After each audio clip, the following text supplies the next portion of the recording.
You're live. Alrighty, folks. Looks like we've got some viewers already joining on here. Hi there, Donna. Hi there, Megs. Hi, Norma. We're all going to be starting here pretty soon. As you're getting started and everybody's signing on, I wanted to make sure that we'll be doing a short Q&A session afterwards. So in the meantime, let me know you're here by dropping a like or a comment below. We all want to say hi to you.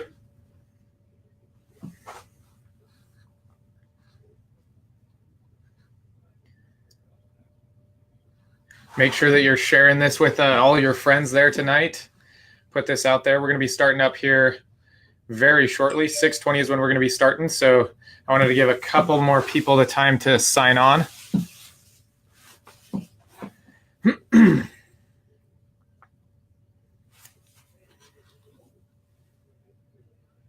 Carol Ann, hi. Good to see you here tonight. I'm happy to be sharing some information with you. I always enjoy our conversation, so make sure that you're typing some questions down below. If you have any questions throughout this, we're going to be answering them here towards the end. So make sure you're writing those down at the bottom.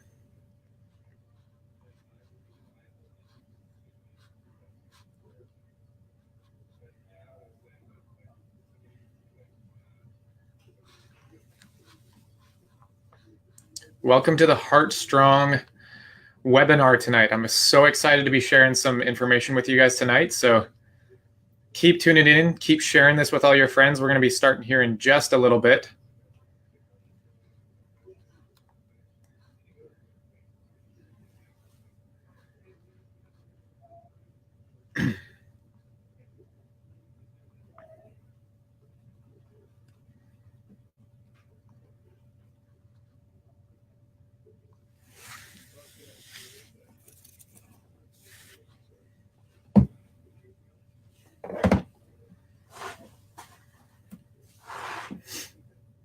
It's good to see you all on here tonight.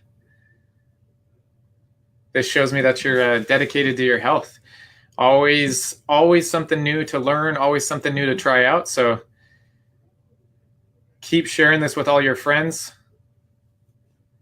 Make sure to put this up on Facebook so that as many people as can get this information that could possibly change their lives.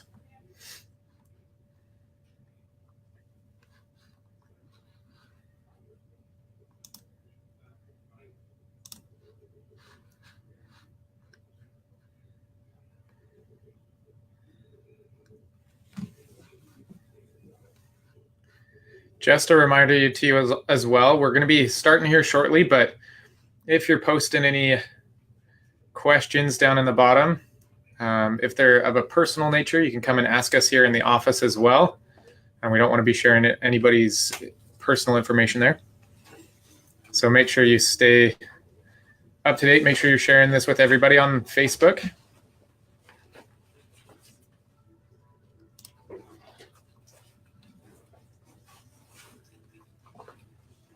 We're just going to give a couple more minutes of time here for everybody to sign on. Hi, guys.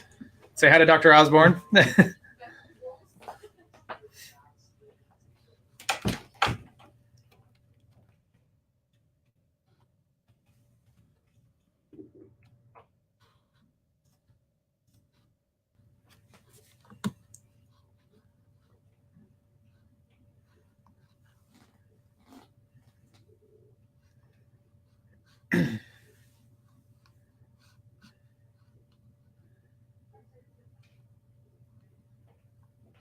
All right, we're getting some more people signed on. Hi, everybody.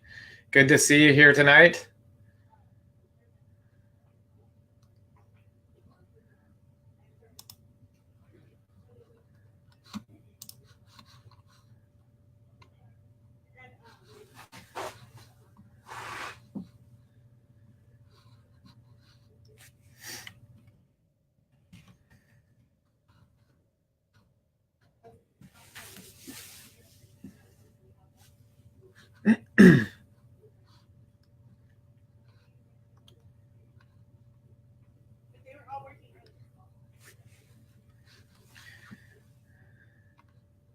All right, I'm excited to be here with you tonight.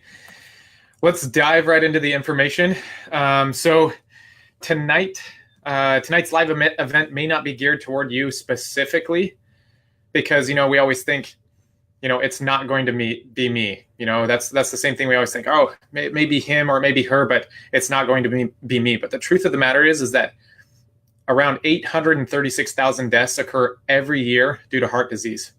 That's 1 in every 3 people due to heart disease. It's the #1 killer in North America. That's worse odds than in Russian roulette, if you think about that. I mean, at least there you have a 1 in 6 chance. Here with heart disease, you have 1 in 3. So if you're sitting there with your friends or neighbors tonight watching this on Facebook Live, which I hope you are, if you're not, make sure you're sharing it. But if you're sitting there and you've got someone sitting next to you and you've got your dog on your right of you, one of the 3 of you is going to have heart disease. And it's probably not the dog because they usually get enough exercise and they get enough, and we feed them a lot better food than we usually feed ourselves. We're always eating garbage and crap, and that's what we're going to be going over tonight. So while you may not be thinking that it's you, I can guarantee you that you or someone has or will experience the devastating effects of tonight's topic unless we begin to look at heart health differently than we currently do. And so that's why we need to get heart smart first. And so we're going to be diving into the science of how our heart actually works a little bit here, the science of high blood pressure, the science of cholesterol here in a little bit. And then after that, we're going to get heart strong. We're going to be talking about all the things that help keep our heart and our cardiovascular health really strong. So for most people, the first sign of finding out that they have an unhealthy heart is experiencing those effects or signs of a heart attack. You get the pain or numbness in your arm, you get the sweating, all those things would be the first sign that people are having heart issues. Whereas from science, we know that heart disease, and we'll dive into this a little bit later, but heart disease has to begin between 10 and 20 years before that. You're already developing things in your arteries. You're already developing weak muscles or blocking those arteries through other reasons. So to help keep your heart healthy, if you have one goal, and if that one goal is to not be that 1 in 3 statistic, make sure you're sharing this video on your pages so that we can get this information out to as many people as possible tonight. So in this workshop, we're going to review why heart disease numbers continue to grow each year, the connection between high cholesterol and heart disease, the lifestyle changes used to prevent heart disease, and easy actions you can start doing right away to decrease your risk of developing heart disease and increase your health. So those are going to be the things that we're going to cover tonight. Again, if you have any questions, we're going to save a little bit of time at the end for a question and answer session. So if you're getting questions as we go along, type them in there and we'll touch on all those towards the end. I'll try and watch them in real time as well so that we can help you out with your questions there. Now, I wanted to tell you what we do here in our office. Discover Chiropractic has been here for a long time, a lot longer than I've been here. And Dr. Osborne has been the clinic director there, but you see those 3 good-looking mugs up there on that picture. Dr. Osborne, myself, and Dr. Sherry, we're the 3 doctors here in the office, and we also have a team of amazing staff in our office. So whether you've been to one of our programs before where we cover these kind of topics, or if this is your first time, I want to acknowledge you for investing a little bit of time in yourselves tonight. This is our main mission. Us 3, we get together, and the only thing that we want to do is get as much information out to you, because we know that when you're more empowered and you know more about your health, you can actually do more about it. So in our office, we've seen the power of what I'm going to talk about and teach tonight.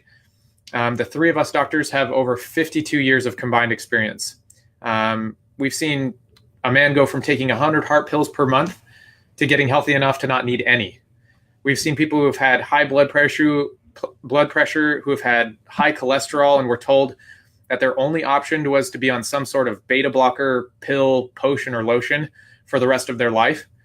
However, after applying the principles that are to follow, they realized that there was a better option, and one that actually got them healthy and that allows them to stay healthy. So that's our mission. Our mission, we want to keep people out of the hospitals, keep people out of nursing homes, and living the fullest life that they possibly can. We want to empower people to live longer, healthier lives through chiropractic care and by incorporating the 5 essentials into their lives. So if that sounds like something that you want, if you want to stay out of a nursing home, stay out of the hospital, share this, keep liking it, give us some feedback on the page there. But before we get heart strong, we need to get heart smart. We need to understand the beast that we're actually dealing with here. This is not really a trick question because I already gave you the answer when we started out. I wanted to ask you what's the world's #1 death-causing disease, and combining every type of cardiovascular disease, so that's stroke or atherosclerosis or heart attack or anything like that, the most common disease or the #1 death-causing disease is heart disease. So to get heart smart, we need to tackle a couple of the myths and misinformation that we get, and the fake news that is pretty rampant with our Ask Dr. Google society right now. We always log on and type in things into Google, and we may not always get the best information there. And so that's our job here tonight, is to give you straightforward information that you can actually take to the bank and start to apply some action steps into your life as well, so that we can start to avoid these things that may cause heart disease. So yeah, from the Journal of American College of Cardiology, May 2017, the most common death, or the #1 death-causing disease, is cardiovascular disease. So everything that I'm going to be sharing with you tonight has been researched. It's in papers. So make sure that you're tuning into this one, and so that your friends know as well, make sure that you're sharing it with them. All right. There we go. Got the slide to move there. So the first myth that we're going to tackle here tonight: heart disease is normal with aging. We've got a little bit of a lag there. So the first myth that we're going to tackle tonight is heart disease is normal with aging, when in actuality, it's not. It may be common, but it's not normal. And when I say common, I'm going to generalize that more to North America. There's a lot of different countries that have different lifestyles than we do. And when I talk about this later on, I'm going to talk about the standard American diet. And if you look at the acronym of that, it's SAD, SAD. And so there's a lot of different countries that live a lot healthier than we do, and we can take some good tips from them. But heart disease is common in North America, but it's absolutely not normal. Some research on this one: fatty streaks, which is where cholesterol actually begins to line the arteries, so which is the first stage of heart disease, were found in the arteries of 100% of kids by age 10. So that's the first one that we're going to talk about. In 2010, the National Library of Medicine showed that 60% of 15 to 19-year-olds already have plaque building up in their coronary artery, which is the artery that supplies the heart. So that's one of the main causes. When that one gets blocked, that's what most people correlate with a heart attack. When that one blocks up and there's no more blood supply to the heart, that's where we get these blockages already occurring in our youth. 15 to 19 years old, over half. So 60% of those kids are already getting plaque building up in their arteries. 4 to 10% of all heart attacks occur before the age of 45. So it's not something that just happens in old people. They actually occur in younger people.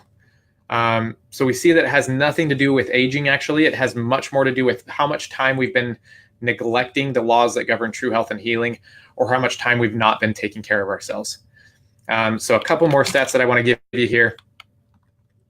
1 out of every 3 deaths in the United States is from heart disease. We talked about that one a little bit earlier. So cardiovascular disease is listed as the underlying cause of death for nearly 836,546 deaths in the United States. That's 1 out of every 3 in the United States. If we compared that to the data that was in 2015, so this is off of the CDC website back in 2015, we've increased 40% since 2015. So we're going the wrong way. It shouldn't be going up that way. We should be doing things against that. About 23,000 Americans die of cardiovascular disease each day. So if you did the math on that one, 23,000 divided by how many hours and seconds are in a day, that's an average of 1 death every 38 seconds. I mean, just think about the travesty of that. We're losing 1 person every 38 seconds due to heart disease, when it's something that we can actually do something about. We can actually take steps to avoid that. If we were to correlate that into money, so a lot of people, that's where it hits us most, is the real indirect costs due to lost productivity, for cardiovascular disease is estimated to increase from 237 billion, which was in 2015, to 368 billion in 2035. That's a 55% increase. So if we think about that, the toll that that's taking on our nation, this is literally going to bankrupt our society. And as a matter of fact, the number one cause of individual bankruptcy in the United States is due to medical debt. And so if the number one killer in the United States is heart disease, that's going to be our biggest ticket as far as cost goes. So if you were to total up all the medical and the indirect costs, not just due to lost productivity, these numbers are expected to double from 555 billion, which was in 2015, to 1.1 trillion in 2035. So if we know and we're seeing that it's projected going in that direction, we want to find out what is actually causing that. We need to know more about what's going on with our heart and how to prevent it, and then do something about it. And that's why we're on this mission. That's why we're here tonight sharing this information, so that you can know exactly what you can do to change that moving forward. The real problem is that we're getting worse and we're not better, and we're not changing anything in our primary sources of healthcare. Now, I get that we could factor in population growth over these years up until 2035, but that's even with population growth figured in, there's no way that it would account for it doubling. The traditional dogma stays the same and that the only way that we can take care of high cholesterol or high blood pressure or atrial fibrillation or any other condition is through another pill. I just think that it's kind of sad that we just keep coming out with more and more pills, thinking that one's going to be the magic ticket and that the next one's going to be better than the last. Don't get me wrong, there might be cases where that nitro tab may have helped save a life from the brink of death, but they're not meant to be a lifestyle. We're not meant to be living on those things. We're not meant to be popping those every day. It's just not sustainable, especially if we look at it from an economic standpoint. There's no way that can be healthy for us to keep moving on. So one thing that was said to me one time, actually by Dr. Osborne, he said that your prescription is just the hall pass or the excuse card to keep living the same lifestyle you always have. So if we keep relying on that on that hall pass there, or that prescription to keep living the lifestyle that we always have, we need to look at it and start changing some things about our lifestyle. So let's dive into the science and find out why high cholesterol and high blood pressure, or what they really are and what we can do about them. All right. So slide here. So we're going to cover some of the key risk factors for high cholesterol or heart disease. So the number one key risk factor for heart disease is high cholesterol, high blood pressure, and smoking. About half of all Americans have at least one of these three risk factors. So either high blood pressure, high cholesterol, or they smoke. So there's one thing that we could do right from the get-go is looking at what those things, smoking we can cut out right away.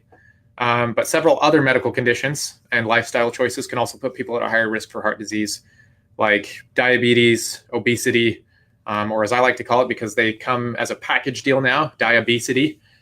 Hit the like for that one. Poor diet, physical inactivity, or excessive alcohol use. So these things that we're looking at right now, those are things that we can automatically change and start to see tremendous impact on our health and healing as we go forward. Now, as we dive into cholesterol, I want to ask you, we can play a little game here. Drop a wow emoji in the comments below if there was someone you know that you or someone you know has been told that they have high cholesterol. Let's see if we get a couple people chiming in here.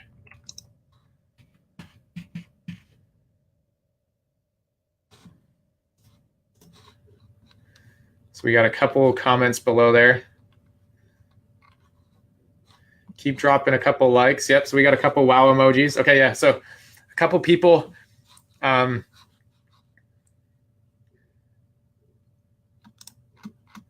we've already seen that. So that that you or someone you know has been diagnosed with high cholesterol. Now, let's continue with that game. Drop a sad emoji down in there if you or someone you know were diagnosed with that high cholesterol, and then at that very same moment were not told or properly educated as to what cholesterol actually is and what it does in the body. Let's see how many of those we get. Yeah, about the same amount of people chiming in there. Looks like, yep. So let's see what actually cholesterol is. So yeah, that's the thing. Most people were told about the effects of cholesterol and not what it does. So cholesterol is a soft, waxy substance. It's made by the liver. Actually, about 80% of it your body makes. So it doesn't. So we only get about 20% from the foods that we're eating or other things, but 80% of the cholesterol that you have in your body is made by your liver. Travels in the blood as two compounds. So we have low density lipoproteins, and these are kind of like little carriers for the cholesterol, and then high density lipoproteins. Cholesterol is actually needed to make hormones, bile acid, and we make our own vitamin D. So we actually need cholesterol to make all these things, to make hormones. So if you want more testosterone, if you want more melatonin or other hormones that you need to sleep, your body needs cholesterol to make those hormones. So you can't make estrogen, you can't make testosterone, you can't make cortisone, and a host of other vital hormones without the cholesterol. So that's how important it is. Now, this is a writer downer.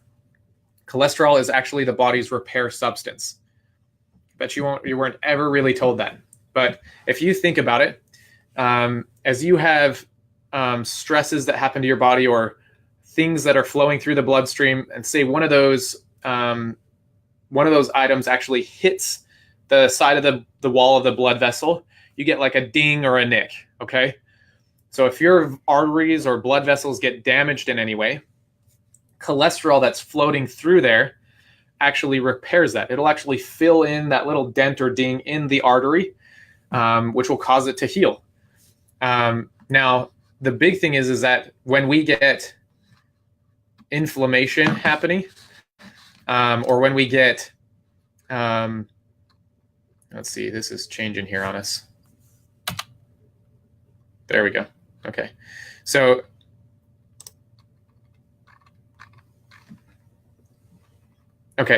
whenever we get those dents or dings, it's kind of like, so let's think about it in a way that actually most of us probably understand. Cholesterol is that healing agent in your body. It's not the bad guy. If you think about it, when did your body ever produce something that's naturally, the sole purpose was to destroy your body? It doesn't do that. Your body doesn't make things that it's solely designed just to wreak havoc and be a weapon of mass destruction on your body. So cholesterol is not actually the bad guy. Your body is smart. It's actually doing something in response to something else going on. And I would submit that something that is going on comes in the form of inflammation. So if we get that damage to our arteries, that's as if we, so if your arteries get that dent or ding or some damage, then the main job of cholesterol is actually to heal that artery. The ding is damage to the artery. And if you think about it in terms of damage that we've all experienced sometime, think about an ankle sprain. So when you sprain your ankle probably gets swollen, gets hot, its function is altered, or in other words, you can't walk on it anymore. It gets red, and maybe there's pain associated with it. So what do we do with our ankle? We tape it up or we wrap it so that we don't move that ankle anymore and that we don't hurt it anymore. The same thing actually happens with your arteries when they're damaged. So if there's something going through your blood vessel, it dings that side, their function gets altered. And the cholesterol is going to fill in the damage in the arteries. The real problem from there is that the arteries are supposed to be flexible. They're supposed to allow fluid to push through there, but when cholesterol is filling in those damaged spots, and when it stays there long enough, the cholesterol actually becomes hardened, and the arteries won't be able to help push blood through. And then what we result in is the blood pressure going up to push more blood through. So what we need actually, we don't want that cholesterol staying in those dents or dings, patching up that damage to the artery. We want it to be removed as soon as the artery has healed. Now that's where the good cholesterol comes in. So the HDL is known as our good cholesterol. What it does is actually removes the cholesterol that lines our arteries, and it helps clear that out of the way. So it promotes the storage of cholesterol, and it gets rid of it. Now, when we get too much of that bad cholesterol building up in the arteries, and then the HDL, or the good cholesterol, isn't pulling it out, the cholesterol actually then forms that plaque, which narrows and hardens the arteries. So cholesterol is not actually the bad guy in this. It's the oxidation of cholesterol that's the bad thing. So it's when that cholesterol that's stuck on the side of the artery stays there for too long and it becomes oxidized and it becomes hard, that's the bad thing. So moving forward, so a couple truths about this. It's the oxidation of cholesterol that actually causes heart disease. It's not the cholesterol itself that causes heart disease. Your body naturally regenerates. You regenerate and make new cells daily to replace the old ones. And so we need to make sure that those arteries are given the time to heal, and then the good cholesterol clears that bad cholesterol out of the way. Another truth about cholesterol, more people actually have heart attacks with normal cholesterol than with high cholesterol. Another truth, there's actually a higher death rate with low cholesterol than high. And statin drugs, those cholesterol drugs, so if you think about it, Lipitor, Crestor, whatever else, or most of them usually lower cholesterol, but they actually don't lower the mortality of the heart attack and stroke.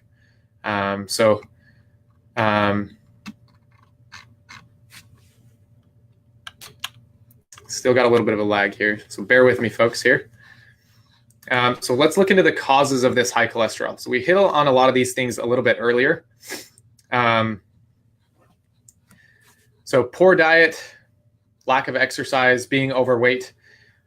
These are things that can likely raise your cholesterol or your LDL cholesterol. Eating foods that contain a lot of saturated fats or trans fats. Lack of exercise. So lack of physical activity can actually lead to high LDL cholesterol. Regular exercise can actually increase good cholesterol and lower bad cholesterol, decrease your risk for heart disease, and improve your overall health. Being overweight, obviously, often overweight people have low HDL cholesterol, which is the good kind, and high LDL cholesterol. It also increases the risk for high blood pressure and type 2 diabetes. But if you think about this big picture, if we go back, these things that we were talking about are also the same things that cause inflammation. So when we were talking about this culprit before of inflammation, like the swollen ankle that I was talking about, inflammation is actually the big culprit, and cholesterol is just trying to do its job to heal and repair those damaged arteries. So we've got to find out what's actually causing the inflammation beforehand. So it's the things that cause high cholesterol are oftentimes the same things that cause inflammation to be in the body. So if we think about it as well, if we have type 2 diabetes and kidney disease and liver disease and other medications like polycystic ovarian syndrome, these are all things where we have a high amount of inflammation in the body that are causing a cascade of effects on other systems in our body. So we want to look into that. If we think about that, if we have huge amounts of inflammation in our body's naturally going to want to increase the amount of cholesterol it is making on its own, because remember, our bodies create about 80% of the cholesterol that we already have, and it makes more to fill in all those damaged spots in the arteries. And if that cholesterol there stays long enough, because the inflammation stays there and we're not getting rid of the actual cause, then that's when the cholesterol becomes oxidized. It hardens into that plaque, and that narrows down the arteries. So that shuts down the blood flow to all of our necessary organs. So if you think about that, as those arteries get more and more plaque on the inside, they start to close down and get smaller and smaller. And that decreases the artery's ability to help be flexible to allow the fluid to go through. And then that way we end up with less blood, less nutrients, and less oxygen that blood carries being able to get to all of our end organs.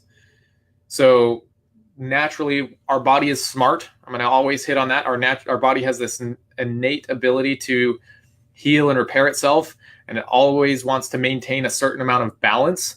And if our organs aren't getting the right amount of oxygen going to them, then naturally, what's it going to do to try and push more blood through those tiny arteries there? Yeah, of course, it's going to raise the blood pressure. So when it increases blood pressure, then we start to get other things for that. So that should be something pretty simple that we should all understand. But when we go to the doctor and they slap that blood pressure cuff on us and we see that high number, what are we given right off the bat? High blood pressure medication. So in essence, we're only taking care of the effects of something going on. We're taking care of the effects of the high cholesterol that we had due to the inflammation that we had before, instead of actually getting to the cause. And so when we take that blood pressure medication there in the future, that's going to lower the amount of oxygen and nutrients and blood that's getting to those end organs. So instead of actually taking care of the problem, we're creating more problems. And we need to get to the end of this instead of playing just a chase our tail kind of a thing. And a lot of that was done by some research at Penn State there. So what we want to do is we want to dive into a little bit more science about what high blood pressure actually is. So the American Heart Association, we'll refer to it here a little bit earlier as the AHA, categorizes high blood pressure or hypertension into 3 stages. So the first number on there that you'll see is called systolic pressure. The second number is called diastolic pressure.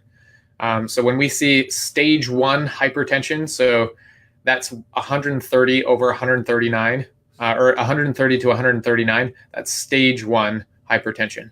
So that's elevated blood pressure. And then our diastolic, if it's 80 to 89, that's where we're going to be over. Now, they actually just recently changed this. So I'm actually going to pull that up here. This is just back in 2017, the American Heart Association actually changed the high blood pressure guidelines. So way back when, it used to be normal when like 120 over 80 was normal. But as soon as you start to get to that 80 to 89, that's actually high blood pressure already. Whereas before, that used to have a category called pre-hypertension. So as soon as you get into the stage 1, they want to start correcting that right away. So the American Heart Association has already started to recognize that 130 systolic and 80 diastolic as high blood pressure. And so they want to start taking care of it as soon as they can. Yeah, and of course, we want to find out some way that we can start doing that. Preferably if we can make lifestyle changes, that would be the best way to go about that. So if you go and you get your blood pressure tested, that systolic blood pressure is the top number, and it reflects how much pressure your blood pushes out against your arterial walls when your heart is beating. So when it's actually contracting, that's how much pressure it's putting on there. The bottom number, diastolic blood pressure, that one measures how much pressure your blood exerts against your artery walls while your heart is resting. So those are good things to know moving forward. Now we're going to move forward. The key risk factors for high blood pressure, again, if we go back to that, the blocked arteries, that's going to be the first one. So if we have a blocked artery due to high cholesterol from before, which was due to high inflammation before that, that can be a high risk factor for getting high blood pressure. The next one is atherosclerosis, which is that plaquing of those arteries. So blocked arteries results from that high cholesterol, and when it stays there too long, and the HDL isn't high enough to remove all that cholesterol out of the way, you get what we call atherosclerosis, or hardening of those arteries. Let's see. We also have, from there, those hardened arteries don't allow the blood to move as well. So those arteries are meant to expand as fluid goes through, and then they contract. There's actually a muscle lining in the wall of the arteries. It actually helps squeeze the blood through. But if those blood vessels aren't able to expand and contract and allow to push the blood through, that's going to lead to the blood not moving properly, can lead to blood clots, can lead to restricted blood flow to the heart, which then will lead to a heart attack. So as this keeps going on and on, we get a cascade of events. Damage is just going to keep building over time, because as our blood tries to increase our blood pressure to get more blood through those blocked arteries, then you're going to get more pressure or dings against the side of the wall as those blood cells and other nutrients and things are moving through the blood vessel. They're going to hit against the side of the walls of the arteries a lot more. So it's just a cascade of events, and we want to find out how we can stop that right now. There's actually a couple other things that can be risk factors for it. So some prescriptions and over-the-counter medications can raise your blood pressure. Even some supplements and other substances can raise your blood pressure. So pain and anti-inflammatory medicines can actually increase your blood pressure. The Mayo Clinic, number 1 or number 2 hospital in the United States, actually put out an article on this one talking about high blood pressure and the things that can cause that. So antidepressants can also increase your blood pressure. Birth control pills, also a major culprit in causing high blood pressure. Our favorite morning drink, caffeine or anything with caffeine in it can actually raise your blood pressure as well. Some cold medications and even some herbal supplements can raise your blood pressure there. So those are all some things that we got to be aware of there, to watch out for what's continuing to increase our blood pressure above what may be normal. So like I was talking about, it's not just about being heart smart. It's about taking action. It's not just about information. It's about transformation. For example, in 2017, there was a giant health paradox. The then 52-year-old cardiologist, John Warner, you might know him, pull up a picture right here, president of the American Heart Association, suffered a heart attack right in the middle of a health conference. In all likelihood, Warner followed all of the AHA recommendations, many of which honestly can actually worsen or cause heart disease, because the AHA supports tons of grain consumption and recommends eating harmful fats such as canola, corn oil, soybean oil, sunflower oil, all of which are actually known to cause and contribute to cardiovascular problems and inflammation. So these are all big things that cause inflammation in the beginning. And that's just going to lead to the cascade. All right. So if anybody knew and was heart smart, I mean, he's a cardiologist. He knows about everything. So it's not just about being heart smart. It's about taking action as well. Another one, if you remember this one, this guy, Bob Harper from the hit TV show, The Biggest Loser, also suffered a heart attack. And he was the one coaching others on how to avoid obesity and health issues through exercise and diet. So it's not just being heart smart, and it's not just about taking action. There's that something extra. There's that special something that controls and regulates everything. And there are more pieces to the puzzle. And that's why what we're going to dive into now is going to be how to take care of our heart, take care of our cardiovascular system so that we can be strong and have those happy lives to serve others and live that full happy life that we're supposed to. So there's him in the hospital actually recovering from his heart attack. Pretty fit guy. So what we teach here in our office is the 5 essentials. These are the absolute essential things that we're going to need to do to dive into and to keep a healthy lifestyle and to maintain the body that you've been given.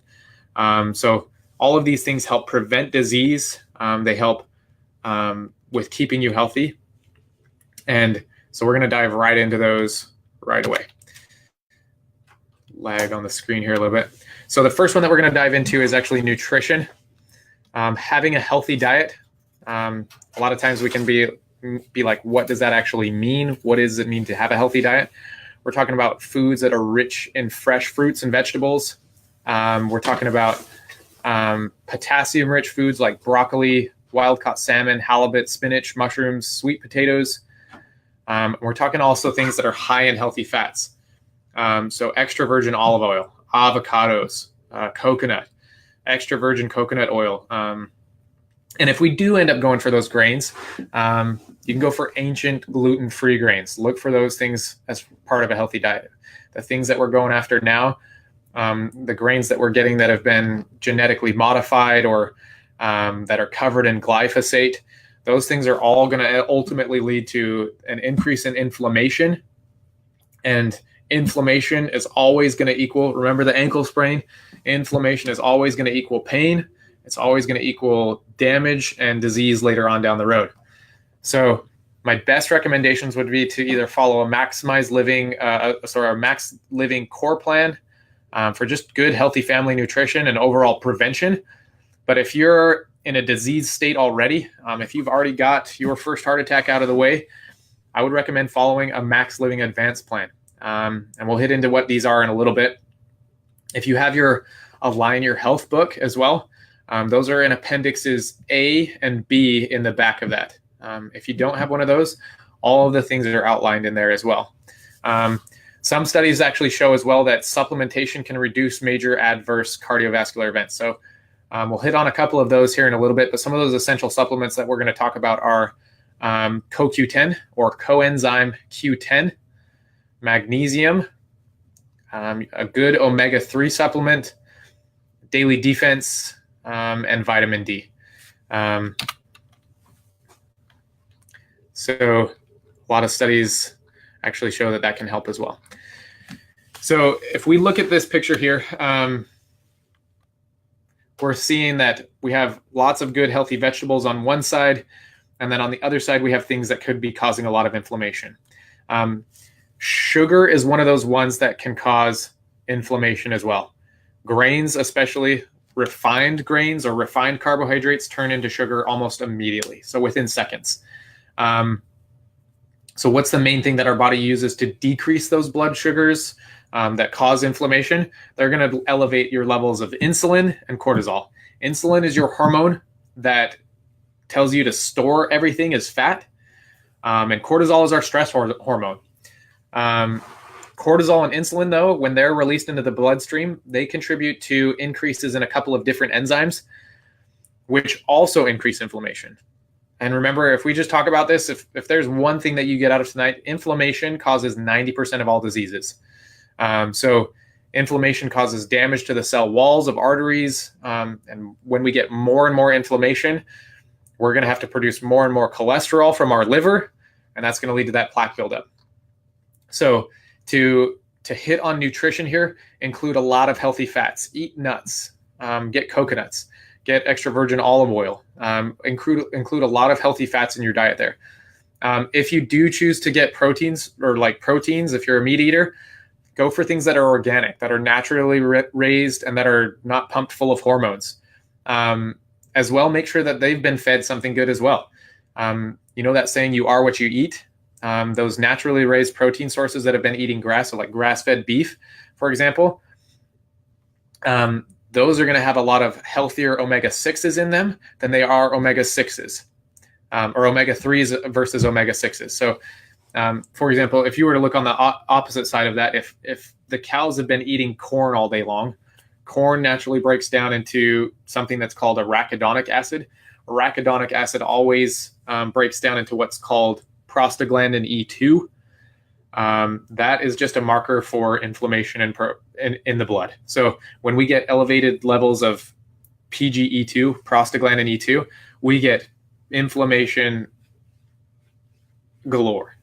So we want to find out ways that we can decrease the amount of omega-6s that we're getting into our body. And we get tons of that through those meats that aren't given the proper diet. So fish that are fed soy, or beef that's fed corn, or chicken that's fed corn, or other things. You want to look into things that have been fed a natural, healthy diet. As you eat fruits, make sure that they're low sugar fruits. There's ones that are lower on the glycemic index. Look at plant-based carbohydrates like veggies. So lots of vegetables have carbohydrates. A lot of people think that, I want to get my carbohydrates from, a good roll or a good piece of bread. You can get a lot of carbohydrates from your vegetables. And if you do want to go for that bread, make sure that you're looking at something like ancient or whole grains. You always want to avoid trans fats. So if there's anything that has trans fats or other damaged fats, avoid those things. Always avoid sweets and sugar sweetened beverages. So remember, we talked about that. Sugar always leads to inflammation. Inflammation always leads to pain and disease. So that's what we want to do on that one. Now, if you want a little help with this on you know what, you're like, the big thing is that I don't know if I can eat healthy, and eating healthy always has to taste bad. The core and advanced plan details in the book Align Your Health always have good recommendations for an ideal balanced diet that reduce the risk of disease. They also have in the back of that book, and if you go onto maxliving.com/healthy recipes, you have a ton of healthy, delicious, nutritious recipes. I always thought that healthy food was going to be something that tasted bad, and it wasn't going to be something that I love, and I ate it anyways. But once I started to find that there are some really good recipes and things that you can do, it makes it a whole lot easier. So these are some action steps that you can take right away with your nutrition.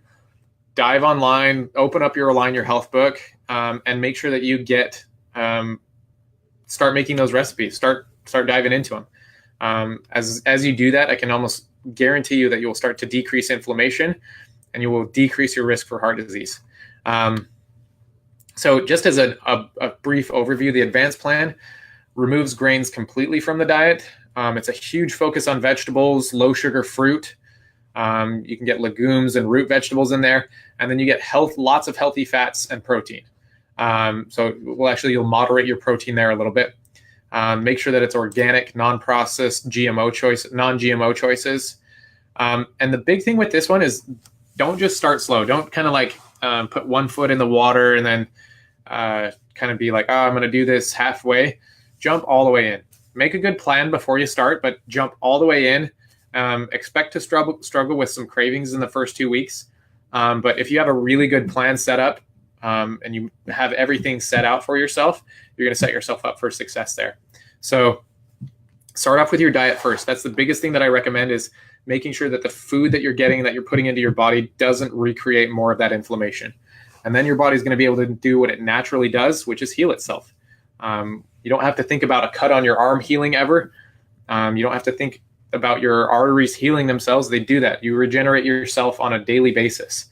So you want to make sure that your body has the time and the energy to be able to do that.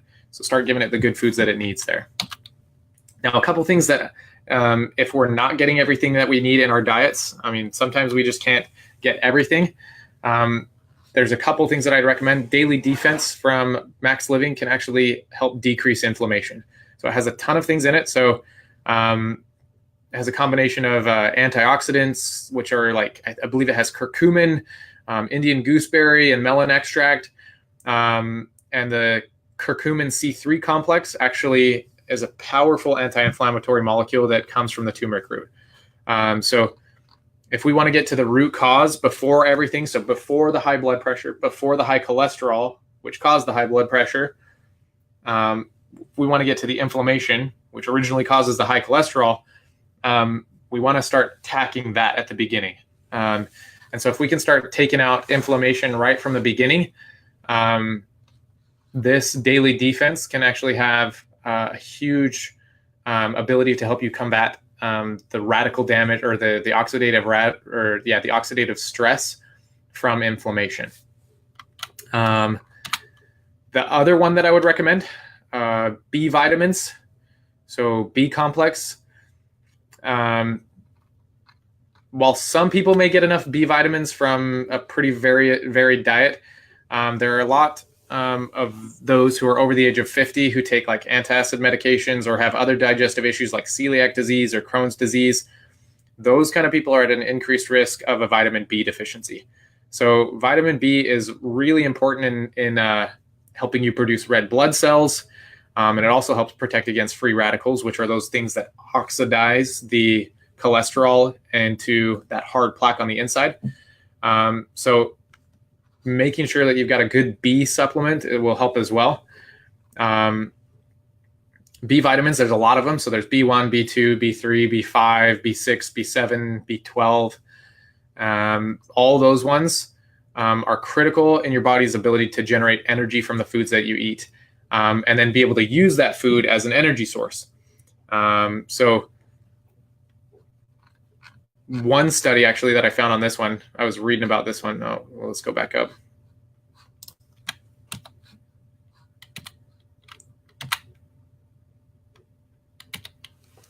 One study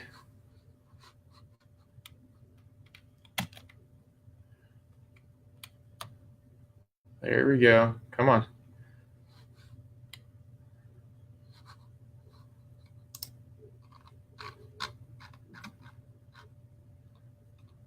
There we go. So one study actually with, I think it had like 50,000 participants, found that after a 3-year follow-up, supplementation with B vitamins actually reduced stroke events. So that one's a huge one. B vitamins can actually help a lot with that one there. Another one, as far as increase or decreasing the amount of inflammation and increasing the amount of omega-6s that we have in our body, is an omega supplement. So getting a good omega-3 in your body to balance out that level there and decrease the amount of inflammation that we're constantly being exposed to, is to get a good supplement here. Now, if you're eating about 2 servings of good healthy fish every day, then you might not need one of these. But for most of us, if you're not getting a lot of fish in your diet, I would highly recommend a good omega-3 supplement. It's a pretty easy and convenient source of what's called EPA and DHA. Those two acids, or they're a type of fatty acid, they actually help keep the membranes of all your cells stronger. So they keep your cells stronger, which makes it so that when those things that are going through your arteries hit and ding the sides, they don't cause as much damage, in turn not causing as much inflammation. So make sure that you look into getting a really good omega-3 supplement. But a healthy diet and a healthy balance of omega-6s and omega-3s is actually a prerequisite for normal immune function, good cognitive health. So the DHA is actually really good for your brain health, as well as cardiovascular health. So having those good, sufficient dietary levels of EPA and DHA or other omega-3 fatty acids are also important in the regulation of normal blood fats and healthy cholesterol metabolism. So it also improves insulin resistance. So again, decreasing the amount of inflammation that's caused by how much insulin's in our blood. It also decreases inflammation there. Magnesium is another one that I would highly recommend going through there. Magnesium is actually a cofactor in over 300 different reactions in your body that you need. So if you're going to need it for your muscles to contract, for your nerves to function, for you to control your blood sugar levels, and for blood pressure regulation. So getting enough magnesium in your diet, that can come from several different foods, but oftentimes the foods that we're getting have been grown in soils that have been nutrient depleted for years and years, or they've had other chemicals and stuff sprayed on them that depletes the nutrients or doesn't allow the plant to absorb as much nutrients from the soil. So maintaining a good magnesium level may help prevent hypertension. Some of the studies have actually shown that, it actually prevents and lowers blood pressure there as well. And then the big one, I saved the best one for last, is coenzyme Q10. This one's actually essential for healthy tissue in the heart.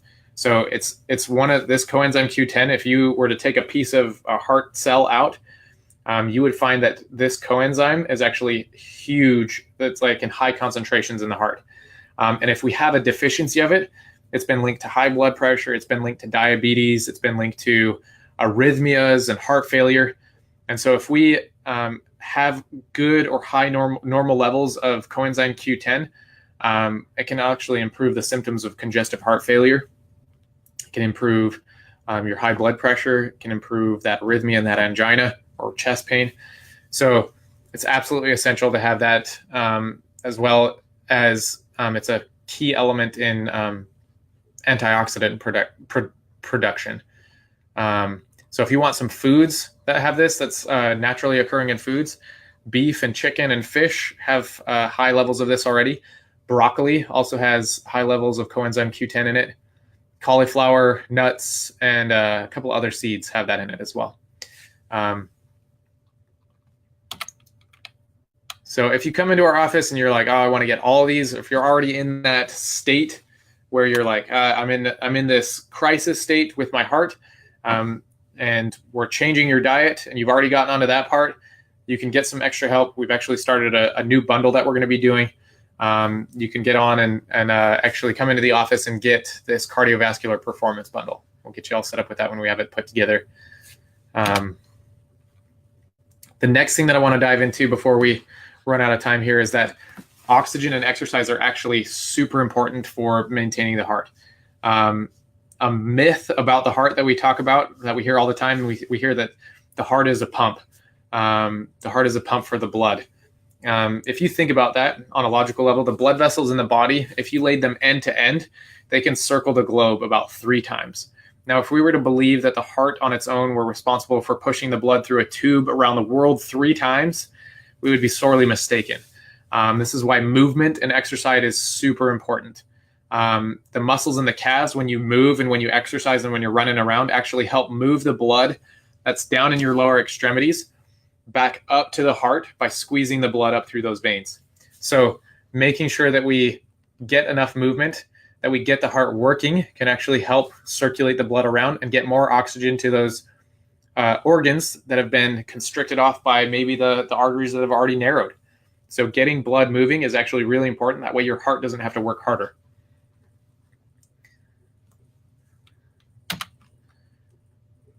So in my recommendation for you here on this one is move more. There were some studies actually, so the National Library of Medicine on this one. Regular exercise was proven to provide both an acute and longer term reduction in blood pressure than anything else. So find an exercise or activity that you enjoy and do it. If there's something that you like to do, if you like to go out and bike. If you like to walk around, go out and walk around. If you like to go and hike, go out and do that. Find an activity that you enjoy and go and do it. The big thing is they recommend that you do 30 minutes a day, 5 days a week. If you were to only dedicate about 12 minutes a day, you'd still be in good shape.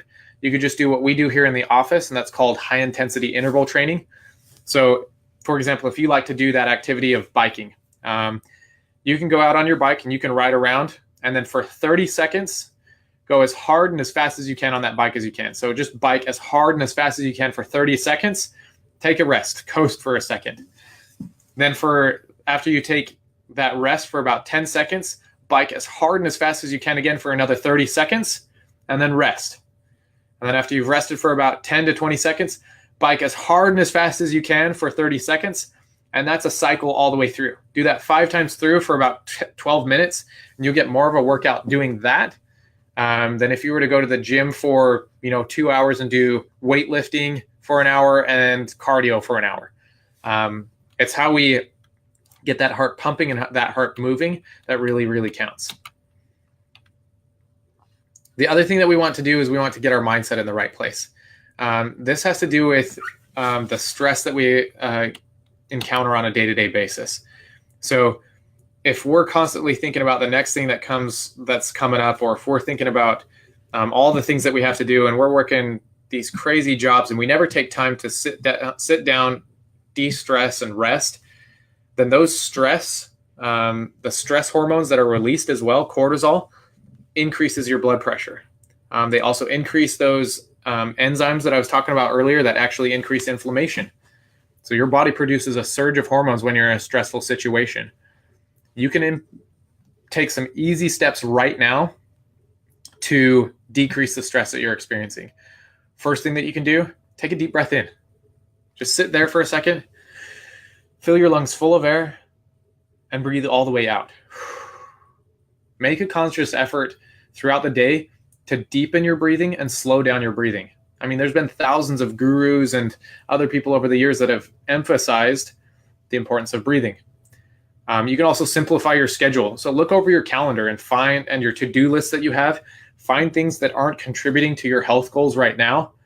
Cut them out. If there's something that we're doing on a daily basis that's sucking our time away, maybe that's, sitting on Netflix or something like that.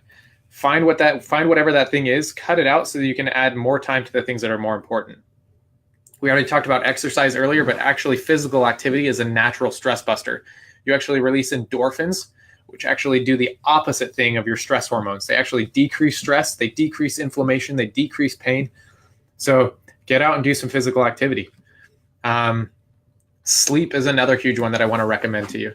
A lot of us, especially now that we're overworked, overstressed, undernourished, we always are sleep deprived. A lot of people are getting maybe 5-6 hours of sleep at most, when the minimum recommendation is actually 8 hours of sleep. And you need to get uninterrupted sleep. So if you need to start getting a better night's sleep, we need to find out what we can do to sleep better there. And then my last recommendation for decreasing stress is to shift your perspective. We have to get into a mindset where we've got an attitude of gratitude. We need to resist the tendency to complain, and we need to acknowledge our feelings about whatever situation we may be in, and then focus on finding solutions. A saying that I always heard was, we can be grateful that we can either be mad and angry that a rose bush has thorns, or we can be grateful that a thorn bush has roses. So we can take whatever situation we're in and look at it in one of two ways. We can look at it with a positive spin, or we can look at it with a negative spin. And the choice is up to you. And it's how we treat those choices every day that keep increasing or decreasing the stress that we're in, which then in turn leads to either high blood pressure, or more inflammation, more stress, all those things. So your next steps, make sure you get into the office. Come in and get your spine checked. We always make sure that we get your power working before you ever start to do any of these things. Make sure that you're coming to our next events. We've got other webinars coming up. We've got other live events coming up in the office. If you want to refresh on the other 5 essentials, we've actually got that coming up as well. So there's signups in the office for that one. But we want to offer an opportunity for those of you who are on today, who've never had your nervous system checked. That special something that I was talking about earlier. So we saw that John Warner and Bob Harper, they were really smart about their heart, and they knew everything that was going on about their heart, and they were doing things about it. Bob Harper was exercising and he was eating right, but there's that extra special something that we talk about here in the office. And one of those 5 essentials is called Core Chiropractic. If you've never had your nervous system checked, my invitation is to do that today. For example, we've been talking about heart health tonight. When you would want to know about if you had a blocked artery going to your heart? You'd want to know right away, right? You'd want to know today. You'd want to actually know yesterday. Now, your brain controls everything in your body. When would you want to know about a blocked nerve that's going to your heart? If that information from your brain going down that's controlling your heart isn't getting out at 100%, and your nerves are being squished in a way that's not allowing your heart to function at 100%, when would you want to know about that? I want to invite you to come into the office if you've never had your nervous system checked. We're doing a special here tonight. So if you've never had your nervous system checked, mention that you were on the webinar here. So all of our friends who've never been into our office, mention that you were on the Heart Strong webinar. And our normal first visit in the office is $247. So that's our initial exam and any x-rays that may be necessary for that one to find out how your nervous system is working. But if you mentioned that you were on the webinar here tonight, I want to get you that opportunity to get your nervous system checked so that your body can be functioning the way that it's supposed to. So come in, mention that you were on the webinar, and we'll get you that first visit in the office. That's normally $247 for just $40. Okay. And we want to get you checked out. We want to get your families checked out. Like I said, we're on a mission here in the office to make sure that people get the highest health and healing. And if you think about it, we could be eating all the healthiest foods. We could be giving our body all the best supplements. But if our brain isn't telling our body to absorb that food, if our brain isn't telling our body to use all those nutrients and those supplements in the way that they're supposed to, I mean, if we're if we're exercising all that we need to and our body is not in the proper alignment, putting pressure on our nervous system, nothing's going to function the way that it's supposed to. So it all starts with that healthy nervous system. So make sure that you come in and get your nervous system checked. In conclusion, guys, I want to thank you for coming here tonight. I want to thank you for investing the time in yourselves to spend some time with me here tonight. I know we dove into a lot of the science here, and we dove into a lot of the facts about what's going on with our nervous system. But I want to make sure that you guys get the opportunity to ask any questions that you may have. So let me pull this up here and see if you have any questions going on here.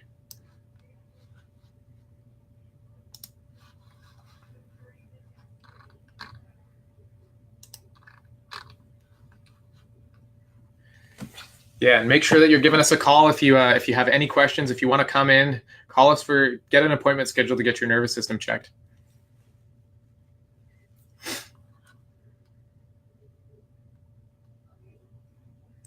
Any questions there, folks?